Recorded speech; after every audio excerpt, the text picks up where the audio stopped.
Father's Day was implemented in the US long after Mother's Day was started by Anna Jarvis in 1908.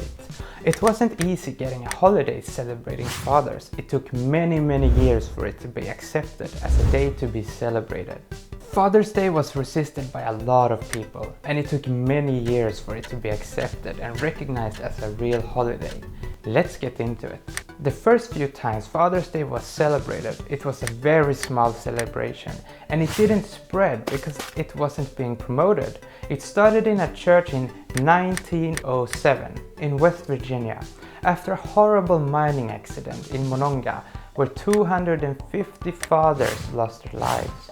Grace Clayton, one of the children who lost her father, asked that the pastor of the Central United Methodist Church hold some sort of event to honor and remember all the fathers who had tragically lost their lives in the mining accident, which he agreed to do. The event went unnoticed outside of the city though, and it stopped there, since there was no promotion of the event.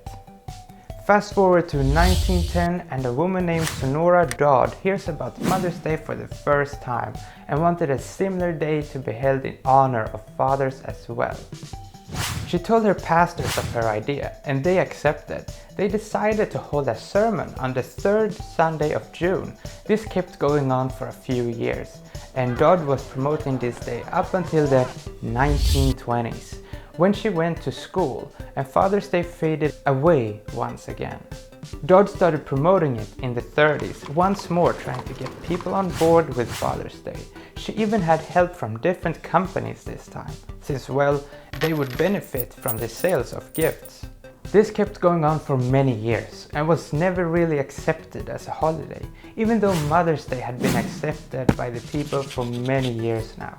Many years later, in 1957, a senator, Margaret Smith, wrote to Congress about how it was wrong to just celebrate the mother and not the father, but nothing really came out of it.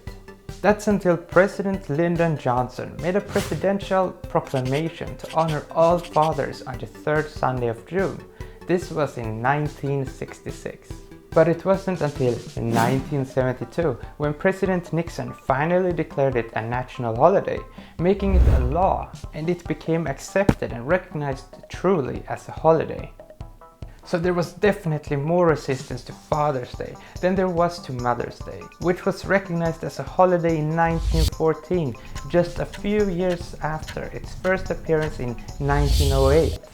This video is part of a series where I go through holidays and their history. If you want to learn more about our holidays, you can subscribe or watch the ones I've already made, like this one about Mother's Day, which also had its struggles but very different ones, or you could watch that one. I hope to see you in the next video. Thank you for watching and stay interested.